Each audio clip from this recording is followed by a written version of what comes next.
जयराज जी तुहाडा स्वागत करते हैं। बहुत बहुत शुक्रिया हरजिंदर जी। पहला अडानी की गल करने तो पहला मैं तुहानू एक एग्जांपल देना, तुहानू याद होना। अच्छा जी। डॉक्टर मनमोहन सिंह उन्हां दे टाइम दे उत्ते की ना सी उन्हां दा लक्ष्मण के की ना सी टू दी सॉफ्टवेयर कंपनी सी, उसने अपने शेयर इनफ्लेट कीते सी कोई $2.5-3 बिलियन दे। ਉਹਨੂੰ ਅਰੈਸਟ ਕਰ ਲਿਆ ਸੀਗਾ ਔਰ ਉਸਨੂੰ ਕੈਦ ਵੀ ਕੀਤੀ ਸੀਗੀ। ਇੱਥੇ ਹੁਣ ਅਡਾਨੀ ਸਾਹਿਬ ਦੀ ਕਿਹੜੀ ਗੱਲ ਹੈਗੀ ਆ, ਇਹ ਕੀ ਕਰਦੇ ਨੇ ਕਿ ਕਰਜ਼ਾ ਲੈਂਦੇ ਆ ਇੰਡੀਅਨ ਬੈਂਕਾਂ ਤੋਂ। ਉਹ ਕਿਹੜਾ ਇਹਨਾਂ ਦਾ 1000 ਦਾ ਸ਼ੇਅਰ ਆ ਉਹਨੂੰ ਇਨਫਲੇਟ ਕਰਕੇ ਉਸੇ ਪੈਸੇ ਦੇ ਨਾਲ ਇਹ ਉਹ $10,000 ਨੂੰ ਉਹ ਸ਼ੇਅਰ ਖਰੀਦਦੇ, ਆਪਣਾ ਹੀ ਸ਼ੇਅਰ। अच्छा, इस करके एक किड़े है ना की करते हैं इन्हें ते काफी कारस्तादी है, पर्टिकुलरली हांगकांग, सिंगापुर और पर्टिकुलरली न्यूयॉर्क, पेरिस, लंडन, उत्थे एक शैल कंपनियां बनाते ने। ਉਹਦੇ ਨਾਲ ਇਹ ਆਪਣੇ ਸ਼ੇਅਰਾਂ ਨੂੰ ਇਨਫਲੇਟ ਕਰਦੇ ਆ। ਇਹਦੇ ਨਾਲ ਇਹਨਾਂ ਦੇ ਬ੍ਰੋਕਰ ਬੈਠਿਆ, ਹਿੰਡਰਵਰਡ ਕਿਹੜਾ ਇਹਦਾ ਐਡਵਾਈਜ਼ਰ ਸੀ और कितना प्राइस वाटर हाउस इन्हों दे ब्रोकर ने, और वो शेयर इनफ्लेट करके कि पब्लिक नू अट्रैक्ट कर दिया कि देखो सारे शेयर किन्ने ऊपर चले गए। ਹੁਣ ਉਹ ਆਰਟੀਫੀਸ਼ੀਅਲ ਹੈ, ਉਹ ਡੈਫੀਨਿਟਲੀ ਡਾਊਨ ਆਉਣੇ ਆ ਕਿਉਂਕਿ ਤੁਹਾਡੇ ਆਡਿਟ ਦੇ ਵਿੱਚ ਉਹ ਰਿਪੋਰਟ ਆਉਂਦੀ ਨਹੀਂ ਹੈ। ਤੇ ਇਸ ਕਰਕੇ ਕਿ ਬੰਦ ਇਹਨਾਂ ਤੇ ਕ੍ਰਿਮੀਨਲ ਚਾਰਜ ਲੱਗਣੇ ਚਾਹੀਦੇ ਸੀ, ਇਹਨਾਂ ਨੂੰ ਚੁੱਕ ਕੇ ਜੇਲ੍ਹ 'ਚ ਪਾਉਣਾ ਚਾਹੀਦਾ ਸੀ। ਮੋਦੀ ਸਾਹਿਬ ਦੀ ਇਹੀ ਕਮਜ਼ੋਰੀ ਆ ਔਰ state bank of India particularly ਕਿ ਇਹਨਾਂ ਨੇ ਬਿਲੀਅਨਸ ਆਫ ਡਾਲਰ ਇਸ ਨੂੰ ਲੋਨ ਦੇ ਰੱਖਿਆ ਆ ਔਰ ਐਂਡ ਦੇ ਵਿੱਚ ਲਾਸ ਉਹਨਾਂ ਦਾ ਹੋਣਾ ਉਹ ਮੈਨੂੰ ਵੀ ਨਹੀਂ ਪਤਾ, ਤੁਹਾਨੂੰ ਵੀ ਨਹੀਂ ਪਤਾ, ਕੋਈ ਇਕੋਨੋਮਿਸਟ ਵੀ ਨਹੀਂ ਜਾਣਦਾ ਕਿੰਨਾ ਉਹ ਹੈਗਾ ਕਰਜ਼ਾ ਹੈਗਾ ਔਰ ਉਹ ਕੀ ਉਹ ਨੁਕਸਾਨ ਨੂੰ ਭੁਗਤਣਗੇ। ਇਹ ਇਹਨਾਂ ਦੀ ਸਟੋਰੀ ਹੈ। अच्छा जयराज जी मैनू ये दसो कि ये जिहड़ा बॉम्बे स्टॉक एक्सचेंज है अज हालात ये बन गए कि जो ये कंपनी है टोटल गैस अडानी दी, अडानी टोटल गैस जिहदा कि फ्रेंच की कंपनी है उहदे नाल इहदा कोलैबोरेशन है। 37.4% जी हाँ 37.4% ये इस कंपनी के शेयर थले आ गए है और लगातार अज 10% होर डिगे है। टोटल 37.4% ऑलरेडी थले आ चुके हैं और बॉम्बे स्टॉक एक्सचेंज नूं इहदा ट्रेड बंद करना पै गया उस वेले, इन्ने शेयर थले चले गए, पता नहीं कित्थे जा डिगदे जे ना करदे। मैनूं ये दसो कि मैं तुहानूं पहले ये दस चुका है कि इन्हां दे किहड़े शेयर है वो आर्टिफिशियल इनफ्लेटेड है गया, ये इनफ्लेटेड है गया। किहड़ी असली कंपनियां वो दे शेयर नहीं खरीदते, किहड़ी है ना शैल कंपनियां हुंदे कि बॉल है उन्हां चों होल है पानी भरदे निकलदे उन्होंने शैल कंपनी कहा जाता स्टॉक मार्केट ये कॉमन प्रैक्टिस हैगी है। और ਉਹਦੇ ਵਿੱਚ ਤੇ ਇਹਨਾਂ ਦੇ ਥੱਲੇ ਗਿਰਨਾ ਹੀ ਗਿਰਨਾ ਹੈ, ਉਹਦੇ ਵਿੱਚ ਹੈ ਹੀ ਨਹੀਂ ਕਿਉਂਕਿ ਉਹਦੇ ਤੇ ਲਿਮਿਟ ਨਹੀਂ ਕਰਦੇ। ਇਸ ਲਈ ਇਹਨਾਂ ਦੀ ਜਿਹੜੀ ਆਡਿਟ ਆਉਂਦੀ ਹੈ ਔਰ ਆਡਿਟ ਇਹਨਾਂ ਦੀ ਸਿਰਫ ਇਹ ਨਹੀਂ ਹੈ ਕਿ ਇੰਡੀਅਨ ਆਡੀਟਰ ਰੱਖ ਕੇ ਰੱਖ ਲਿਆ, ਇਹਨਾਂ ਦੀ ਜਿਹੜੀ 5 ਦਫਾ ਇਹਨਾਂ ਦੇ ਕਾਰਪੋਰੇਸ਼ਨਾਂ ਦੀ ਆਡਿਟ ਹੁੰਦੀ ਹੈ और इंटरनेशनल भी होंगी है। वो दुनिया च 15-16 ਵੱਡੀਆਂ ਵੱਡੀਆਂ ਕੰਪਨੀਆਂ ਹੈਗੀਆਂ ਜਿਹੜੀਆਂ ਆਡਿਟ ਕਰਦੀਆਂ, ਉਹਨਾਂ को ਪ੍ਰੂਵ ਕਰਾਉਣਾ ਪੈਂਦਾ ਹੈ। ਇਹਨੇ ਕੱਲ ਇੱਕ ਹੋਰ ਕੀਤਾ $1.2 ਬਿਲੀਅਨ ਦਾ 에어ਪੋਰਟ ਲਿਆ ਲੀਜ਼ ਤੇ ਇਜ਼ਰਾਈਲ ਚ।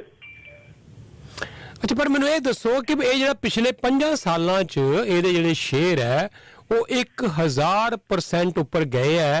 तो जिहड़ा भारत दा वो सेबी है स्टॉक एक्सचेंज जिहड़ा बोर्ड है जां जिहड़ी इंटरनेशनल जिहड़ियां संस्थावां है वॉच डॉग्स ने शेयर मार्केट दे, किसी नूं कुछ नज़र नहीं आया कि ये कल्ला ही बंदा इन्ना तरक्की क्यों करी जा रहा है, वो वाकई क्यों इनफ्लेट शेयर करी जा रहा है? देखो मैं ਇਹਦੇ ਚ ਕੋਈ ਦੋ ਰਾਏ ਨਹੀਂ ਆ। ਬਹੁਤ ਸਾਰੇ ਮੋਦੀ ਭਗਤ ਹੋਣਗੇ ਕਿ ਮੋਦੀ ਸਾਹਿਬ ਦੀ ਅੱਛੀ ਜਿਹੜੀ ਪਾਲਿਸੀ ਹੁੰਦੀ ਆ ਉਹਨੂੰ ਅਸੀਂ ਪ੍ਰੇਜ਼ ਵੀ ਕਰਦੇ ਆ। ਮੋਦੀ ਸਾਹਿਬ ਨੇ ਅੱਖਾਂ ਮੀਚ ਕੇ ਇਹਦੇ ਉੱਤੇ ਯਕੀਨ ਕੀਤਾ ਹੈ। ਉਹ ਸਮਝਦਾ ਕਿ ਤੋਂ ਸਮਾਰਟ ਹੋਰ ਕੋਈ ਦੁਨੀਆ ਬੜੀ ਸਮਾਰਟ ਬੈਠੀ ਹੈ। ਔਰ ਪਰਟੀਕੁਲਰਲੀ ਮੋਦੀ ਸਾਹਿਬ ਨੂੰ ਪੁੱਛੋ ਕਿ ਇਹਨਾਂ ਦਾ ਕਾਰਪੋਰੇਸ਼ਨ ਵਾਲਿਆਂ ਦਾ 3,70,000 ਕਰੋੜ ਰੁਪਇਆ ਇਹਨਾਂ ਨੇ ਪਿਛਲੇ 3 ਸਾਲਾਂ ਚ ਮਾਫ ਕਿਉਂ ਕੀਤਾ, राइट ऑफ क्यों किया है। और तुसी बैठे ने इंग्लैंड दे विच 2-3 बैठे आ, उन्हां दे पिछे ते 4-5 हज़ार करोड़ रुपए दे पिछे तुसी उन्हां नूं बड़ा कुछ कर दे हो।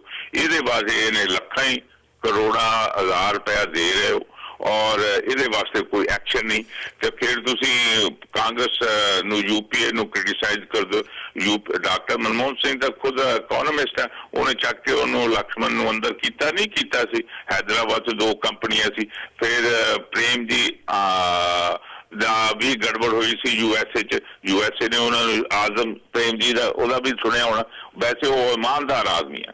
ਇਹ ਟਾਟਾ ਬਿਰਲਾ ਦੀ ਨਕਲ ਕਰਦੇ ਆ, ਉਹ ਸਿੱਧਾ ਸਾਫ਼ ਸੁਥਰਾ ਬਿਜ਼ਨਸ ਕਰਦੇ ਆ। ਤੁਹਾਨੂੰ ਪਤਾ ਕਿ ਟਾਟਾ ਹੈ ਉਹਦਾ ਕਿਹੜੇ ਪਰਸਨਲ ਐਸੈਟਸ ਹੈ 1.2 ਕੇ 1.3 ਬਿਲੀਅਨ ਡਾਲਰ ਸਾਰੇ ਉਹਦੇ। ਬਿਲਕੁਲ ਠੀਕ, ਤੁਸੀਂ ਠੀਕ ਕਹਿ ਰਹੇ ਹੋ। ਇਹ ਸਾਰਾ ਸ਼ੁਰੂਆਤ ਧੀਰੂ ਭਾਈ ਅੰਬਾਨੀ ਨੇ ਕੀਤੀ ਜਦੋਂ ਸ਼ੇਅਰ ਮਾਰਕੀਟ 'ਚ ਉਹਨੇ ਆਇਆ।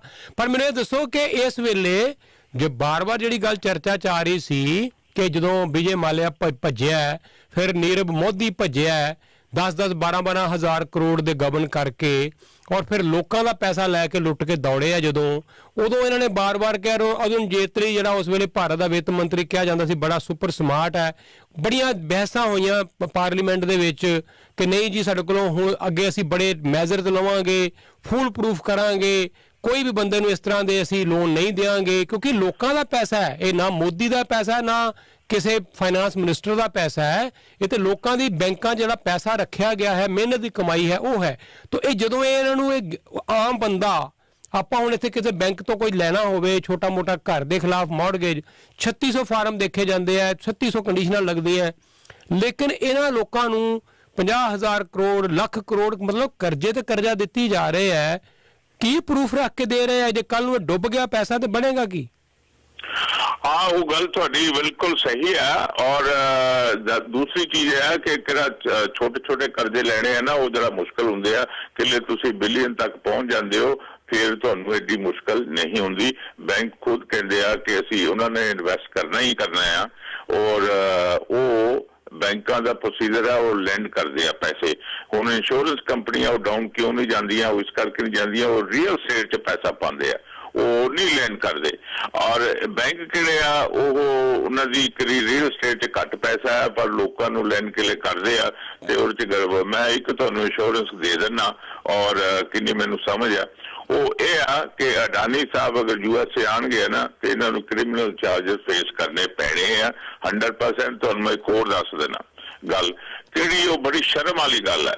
ਉਹ ਭਾਈ ਤੁਸੀਂ ਉਹਨੂੰ ਹਿੰਡਲਬਰਗ ਨੂੰ ਚਿੱਠੀ ਲਿਖੀ ਆ, ਉਹਦੇ ਨਾਲ ਇੰਡੀਆ ਦਾ ਰਾਸ਼ਟਰ ਲੈਣਾ ਦੇਣਾ ਕਿਉਂ, ਝੰਡਾ ਕਿਉਂ ਤੁਸੀਂ ਯੂਜ਼ ਕੀਤਾ ਭਾਈ? ਮੋਦੀ ਸਾਹਿਬ ਨੂੰ ਅਗਰ ਉਹ ਹੁੰਦੇ ਨਾ ਦੂਸਰੇ ਕੋਈ ਹੋਰ ਹੁੰਦੇ ਤੇ ਮੋਦੀ ਸਾਹਿਬ ਨੇ ਫਟਾਫਟ ਉਹਨਾਂ ਨੂੰ ਅਰੈਸਟ ਕਰ ਲੈਣਾ ਸੀ।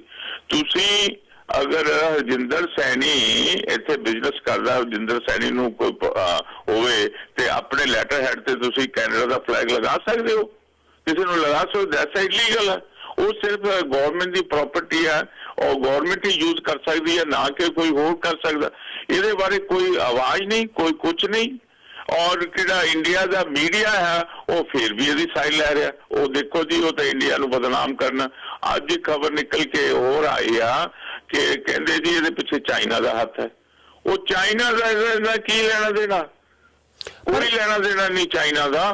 चाइना ने सब कुछ करवाया यार, की गल करदे हो तुसीं? पर हुणे कह रहे सी नहीं तुसीं माफी मंगनी चाहिए लोगों कोलों कि ये चीज हुई है, इसकी पूरी इन्वेस्टिगेट कीती है, किहड़ा लॉ है और ते पूरा चालू होएगा। उन्होंने कहना चाहिए ना कि ਉਹਦੀ ਸਫਾਈ ਗਏ। ਜੀ ਜਰਾ ਜੀ ਤੁਸੀਂ ਕਹਿ ਰਹੇ ਸੀ ਕਿ ਜਿਹੜੀਆਂ ਇੰਸ਼ੋਰੈਂਸ ਕੰਪਨੀ ਹੈ ਉਹਨਾਂ ਦੀ ਸਭ ਤੋਂ ਸੇਫ ਇਨਵੈਸਟਮੈਂਟ ਹੁੰਦੀ ਹੈ, ਪਰ LIC ਨੇ ਵੀ $2 ਬਿਲੀਅਨ ਦੀ ਇਨਵੈਸਟਮੈਂਟ ਕੀਤੀ ਹੋਈ ਹੈ, ਉਹਦਾ ਵੀ ਵਾਈਪ ਆਊਟ ਹੋ ਗਿਆ ਹੈ। LIC ਦਾ ਵੀ 2 ਬਿਲੀਅਨ ਇਸ ਚੱਕਰ 'ਚ।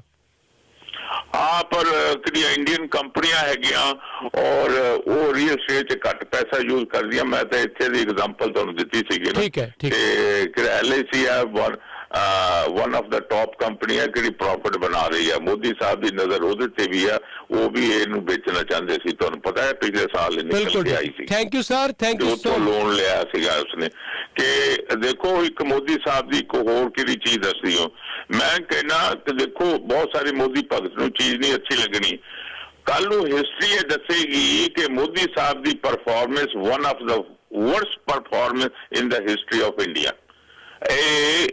कल हिस्टोरियन गल करनगे पर वो ਅਸੀਂ ਲੋਕੀ ਸਮਝਦੇ ਕਿ ਅਸੀਂ ਮੋਦੀ ਦੇ ਅਗੇਂਸਟ ਹੈ। ਮੋਦੀ ਦੇ ਅਗੇਂਸਟ ਕੋਈ ਨਹੀਂ ਹੈ, ਪਰ ਉਹਨਾਂ ਦੀ ਕਿਹੜੀ ਪਰਫਾਰਮੈਂਸ ਹੈ ਔਰ ਕਿੰਨੀ ਕੁ ਉਹਨਾਂ ਦੀ और एक्टिविटी है वो एक्सेप्टेबल इंडिया वर्गे कंट्री ਨੂੰ नहीं है। ठीक है, thank you sir, thank you so much. 92 billion dollar multiply ਕਰ ਲਿਓ, 1 ਬਿਲੀਅਨ ਦੇ ਵਿੱਚ ਕਿੰਨੇ ਹਜ਼ਾਰ ਕਰੋੜ ਰੁਪਈਆ ਹੁੰਦਾ ਹੈ। ਮਲਟੀਪਲਾਈ ਕਰ ਲਿਓ। US ਡਾਲਰ ਦੇ ਇਸ ਵੇਲੇ ਮੈਂ ਕਿਹਾ 75-80 ਰੁਪਈਏ ਨੂੰ US ਡਾਲਰ ਹੋਣਾ ਹੈ, ਇੰਡੀਅਨ ਰੁਪੀਜ਼ $1, ਤੇ ਫਿਰ ਮਲਟੀਪਲਾਈ ਕਰੀ ਜਾਓ 1 ਬਿਲੀਅਨ ਡਾਲਰ, ਤੇ ਫਿਰ ਮਲਟੀਪਲਾਈ ਕਰੋ 92 ਬਿਲੀਅਨ ਡਾਲਰ। ਕਿੰਨਾ ਪੈਸਾ ਲੂਜ਼ ਕੀਤਾ ਹੈ ਅਡਾਨੀ ਨੇ ਇਹਨਾਂ ਸਿਰਫ 5 ਦਿਨਾਂ ਦੇ ਵਿੱਚ, ਜਦੋਂ ਇਹ ਛੋਟੀ ਜੀ ਕੰਪਨੀ ਹਿੰਡਨਬਰਗ ਨੇ ਆਡਿਟ ਕੀਤਾ ਹੈ। ਅਜੇ ਕਿਸੇ ਬਹੁਤ ਵੱਡੀ ਪ੍ਰਾਈਸ ਕੂਪਰ ਵਰਗੀਆਂ KMPG ਜਿਹੜੀਆਂ ਬੜੀਆਂ ਵੱਡੀਆਂ ਦੁਨੀਆ ਦੀਆਂ ਜਿਹੜੀਆਂ ਆਡਿਟ ਫਰਮਾਂ ਹੈ, ਅਜੇ ਉਹਨਾਂ ਨੇ ਨਹੀਂ ਕੀਤਾ ਇਹ ਆਡਿਟ। ਇਹ ਤਾਂ ਇੱਕ ਛੋਟੀ ਜੀ ਕੰਪਨੀ ਹੈ ਹਿੰਡਨਬਰਗ, ਉਹਨਾਂ ਨੇ ਅਗਰ ਇਹ ਆਡਿਟ ਕਰਕੇ ਇਹ ਸਭ ਕੁਝ ਖੋਲ ਕੇ ਰੱਖ ਦਿੱਤਾ ਹੈ, ਪਰਦਾ ਫਾਸ਼ ਕਰਕੇ ਰੱਖ ਦਿੱਤਾ ਹੈ, ਤੇ ਹਜੇ ਤੇ ਪਤਾ ਨਹੀਂ ਕੀ ਕੁਝ ਬਾਹਰ ਨਿਕਲੇਗਾ। ਔਰ ਇਹਦੇ ਲਈ ਸ਼ਰਮ ਆਉਣੀ ਚਾਹੀਦੀ ਹੈ ਇੰਡੀਅਨ ਮੀਡੀਆ ਨੂੰ ਔਰ ਇੰਡੀਅਨ ਉਹਨਾਂ ਆਡਿਟ ਕੰਪਨੀਆਂ ਨੂੰ, ਜਿਹੜੀਆਂ ਬੈਠੀਆਂ ਚੁੱਪ ਕਰਕੇ ਅੱਖਾਂ ਬੰਦ ਕਰਕੇ ਵਾਚ ਡੌਗਸ ਇੰਡੀਆ ਦੇ ਸੇਬੀ ਵਰਗੇ ਵਾਚ ਡੌਗ, ਜਿਹੜੀ ਉੱਥੇ ਸਟਾਕ ਮਾਰਕੀਟ ਨੂੰ ਜਿਹੜੀ ਇਹ ਸੰਸਥਾ ਵਾਚ ਕਰਦੀ ਹੈ ਸਰਕਾਰ ਵੱਲੋਂ, ਉਸ ਨੂੰ ਦੇਖਣਾ ਚਾਹੀਦਾ ਸੀ ਕਿ ਬੰਦਾ ਕਿਵੇਂ 1000% ਇਹਦੇ ਸ਼ੇਅਰਾਂ 'ਚ ਵਾਧਾ, ਇਹਦੀ ਵੈਲਥ 'ਚ ਵਾਧਾ ਹੋਇਆ, ਤੇ ਹੋਇਆ ਕਿਵੇਂ, ਕੀ ਹੈ ਇਹਦੇ ਪਿੱਛੇ ਕਾਰਨ। ਔਰ ਜਦੋਂ ਇਹ ਗੁਬਾਰਾ ਫਟ ਰਿਹਾ, ਹੁਣ ਗੁਬਾਰੇ 'ਚੋਂ ਹਵਾ ਨਿਕਲ ਰਹੀ ਹੈ, ਤੇ ਸਭ ਕੁਝ ਢਹਿ ਢੇਰੀ ਹੁੰਦਾ ਨਜ਼ਰ ਆ ਰਿਹਾ ਹੈ। 15ਵੇਂ ਨੰਬਰ ਤੇ ਆ ਗਿਆ ਹੈ 2-3 ਦਿਨਾਂ ਦੇ ਵਿੱਚ ਤੀਸਰੇ ਨੰਬਰ ਤੋਂ 15ਵੇਂ ਨੰਬਰ ਤੇ ਇਹ ਅਡਾਨੀ। ਤੁਸੀਂ ਦੇਖਿਆ ਹੋਏਗਾ ਬਿਲ ਗੇਟ ਕਿੰਨੇ ਸਾਲਾਂ ਤੋਂ ਉਹ ਲੀਡ ਕਰਦਾ ਰਿਹਾ, ਦੁਨੀਆ ਦਾ ਸਭ ਤੋਂ ਰਿਚੈਸਟ ਬੰਦਾ। ਜੈਫ ਬੇਜ਼ੋਸ ਐਮਾਜ਼ੋਨ ਦਾ ਮਾਲਕ, ਇਹਦੇ ਤਰ੍ਹਾਂ ਹੀ ਫੇਸਬੁੱਕ ਵਾਲਾ ਜ਼ਕਰਬਰਗ ਔਰ ਵਾਰਨ ਬਫੇ, ਇਹ ਉਹ ਲੋਕ ਨੇ ਜਿਨ੍ਹਾਂ ਦਾ ਬਿਜ਼ਨਸ ਸਟਰੋਂਗ ਫੁਟਿੰਗ ਤੇ ਹੈ, ਹੇਰਾ ਫੇਰੀ ਨਾਲ ਨਹੀਂ ਬਣਾਇਆ ਹੋਇਆ ਅੰਪਾਇਰ, ਸਟਰੋਂਗ ਫੁਟਿੰਗ ਤੇ ਹੈ। ਇਸੇ ਕਰਕੇ ਇਹਨਾਂ ਦੇ ਸ਼ੇਅਰ ਬਹੁਤ ਹੀ ਮਜ਼ਬੂਤੀ ਨਾਲ ਸਟੈਂਡ ਕਰਦੇ ਹੈ। ਵਾਰਨ ਬਫੇ ਬਾਰੇ ਤਾਂ ਕਿਹਾ ਜਾਂਦਾ ਹੈ ਕਿ ਉਹ ਦੁਨੀਆ ਦਾ ਇੱਕਮਾਤਰ ਐਸਾ ਬੰਦਾ ਹੈ ਕਿ ਜਿਹੜਾ ਜਿਸ ਸ਼ੇਅਰ ਨੂੰ ਹੱਥ ਪਾਉਂਦਾ ਹੈ, ਤੁਸੀਂ ਅੱਖਾਂ ਬੰਦ ਕਰਕੇ ਉਹ ਸ਼ੇਅਰ ਖਰੀਦ ਲਓ, ਕਦੀ ਗਲਤ ਨਹੀਂ ਜਾਓਗੇ। ਉਹਦੀ ਇੰਨੀ ਜ਼ਬਰਦਸਤ ਸਟੱਡੀ ਹੈ। ਤੇ ਫਿਰ ਵਾਰਨ ਬਫੇ ਨੇ ਕਿਉਂ ਨਹੀਂ ਖਰੀਦੇ ਅਡਾਨੀ ਦੇ ਸ਼ੇਅਰ? ਜੇ ਇੰਨਾ ਹੀ ਅਡਾਨੀ 1000% ਅੱਗੇ ਨੂੰ ਜਾ ਰਿਹਾ ਸੀ, ਤੇ ਫਿਰ ਵਾਰਨ ਬਫੇ ਨੂੰ ਕੀ ਨਜ਼ਰ ਨਹੀਂ ਆਇਆ ਕਿ ਉਹ ਅਡਾਨੀ ਦੇ ਸ਼ੇਅਰ ਹੀ ਖਰੀਦ ਲਵੇ? ਇਹ ਜਦੋਂ ਕਾਗਜ਼ੀ ਸ਼ੇਅਰ ਇੰਡੀਆ ਦੇ ਵਿੱਚ ਕਾਗਜ਼ੀ ਸ਼ੇਅਰ ਨੇ, ਇਕੱਲੇ ਇੰਡੀਆ 'ਚ, ਬਾਹਰਲੇ ਮੁਲਕਾਂ ਦੇ ਵਿੱਚ ਇਹ ਆਡਿਟ ਕਿਉਂ ਨਹੀਂ ਕਰਵਾਉਂਦੇ? ਇਸੇ ਕਰਕੇ ਆਡਿਟ ਨਹੀਂ ਕਰਵਾਉਂਦੇ ਕਿ ਇਹਨਾਂ ਦਾ ਸਭ ਕੁਝ ਪਰਦਾ ਫਾਸ਼ ਹੋ ਜਾਏਗਾ, ਖੁੱਲ ਜਾਏਗਾ ਸਾਰਾ ਇਹਨਾਂ ਦਾ ਭੇਤ ਕਿ ਕਿੱਡੀ ਹੇਰਾਫੇਰੀ ਦੇ ਨਾਲ ਇਹ ਅਮੀਰ ਬਣੇ ਹੋਏ ਨੇ, ਕਿੰਨੇ ਧੋਖਾਧੜੀ ਦੇ ਨਾਲ, ਫਰਾਡਸਟਰ ਮੈਥਡਸ ਦੇ ਨਾਲ, ਤਰੀਕਿਆਂ ਨਾਲ ਇਹ ਲੋਕ ਅਮੀਰ ਬਣਦੇ ਆ।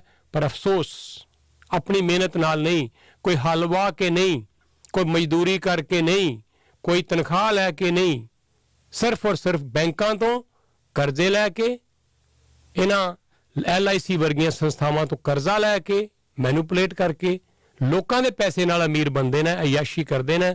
ਤੇ ਜੇ ਹੁਣ ਡੁੱਬੇਗਾ ਤੇ ਲੋਕਾਂ ਦਾ ਹੀ ਪੈਸਾ ਡੁੱਬੇਗਾ। ਜੁੜੇ ਹੋਏ ਹੋ ਤੁਸੀਂ ਰੇਡੀਓ ਪ੍ਰੋਗਰਾਮ ਪ੍ਰਵਾਸੀ ਦੇ ਨਾਲ।